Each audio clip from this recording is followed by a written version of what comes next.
In the 14th century, when the Mexica people, who are collectively referred to as the Aztecs, were living in the Valley of Mexico, legend says that they were looking for a place to settle down and build a city, but they had no idea where.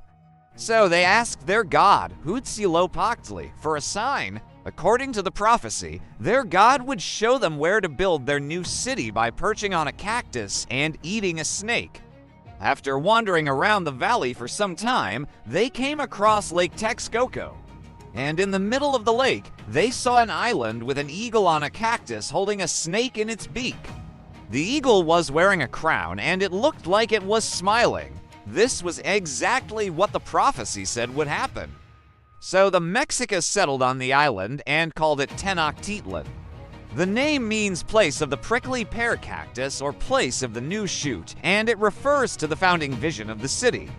They soon began to develop the island and expand into the lake. One of the ways they did this was through something called chinampas, which were man-made islands created above the waterline. These floating gardens consisted of layers of vegetation, mud, and other organic matter that were put together to form a stable platform for growing crops. They also built causeways and dikes to connect the city to the mainland and to keep out the salty water of Lake Texcoco, which was nearby. This allowed them to separate the fresh water of Lake Texcoco from the salt water of Lake Texcoco, which was nearby, and protect their chinampas from damage caused by tidal flooding. Tenochtitlan quickly grew into a thriving city. At its peak, the city covered an area of about 8 square miles. Most of it was built on 400 small islands and linked together by canals and paved roads. It was surrounded by a triple ring of defensive walls and moats.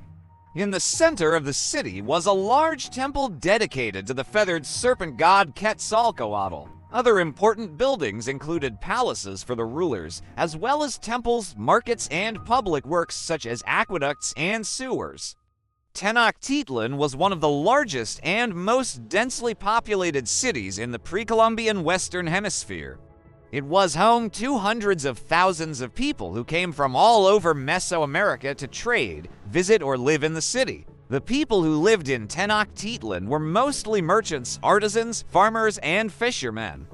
The city was divided into different social classes. At the top were the nobility, followed by the commoners, and at the bottom were the slaves. Slaves could own property and had some rights, but they weren't allowed to leave the city without permission. The economy of Tenochtitlan was based on agriculture, trade, and tribute from other cities. The chinampas were used to grow food for the city's inhabitants, and the markets were filled with goods from all over Mesoamerica, including corn, cotton, beeswax, copal, rubber, cacao, feathers, copper bells, pottery, wood carvings, and more. Traders traveled to other cities to buy and sell goods, and tribute from other cities provided the empire with additional wealth. Tenochtitlan was also a religious center. The main temple was dedicated to the feathered serpent god Quetzalcoatl, but there were also temples to other gods, such as the sun god Tonatiuh. The priests were very powerful in society, and they had their own social class. They collected taxes and were in charge of education and record keeping. Religion was a big part of life in Tenochtitlan, and many festivals and rituals were held throughout the year. One of the most important festivals was the New Fire Ceremony, which was performed every 52 years to renew the sun and ensure its continued existence. The ceremony involved human sacrifices, and it was one of the most elaborate and expensive rituals ever conducted by the Aztecs. Eventually, the Mexica Empire fell to the Spanish conquistador Hernan Cortes in the early 16th century. The Spanish destroyed many of the city's buildings and monuments and converted the remaining population to Christianity. Today, the ruins of Tenochtitlan can be found in central Mexico City.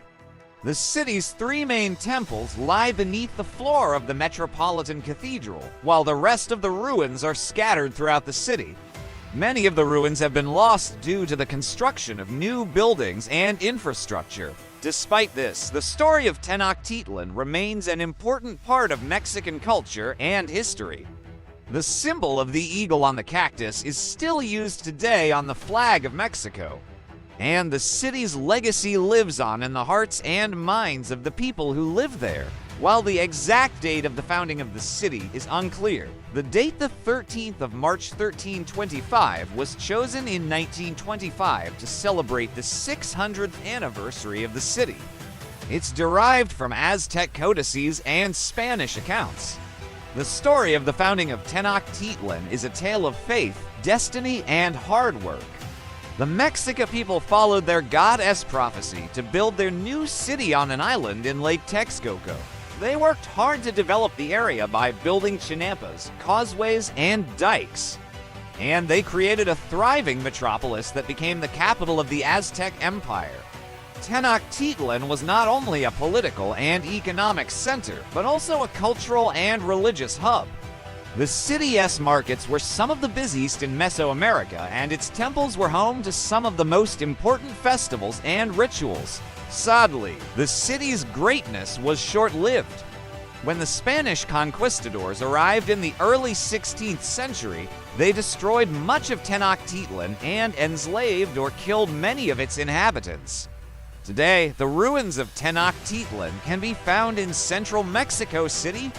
While much of the city has been lost to time, the story of its founding lives on in the hearts and minds of the people who live there. The eagle on the cactus remains a powerful symbol of Mexico's rich culture and history. Thanks for watching. See you next time.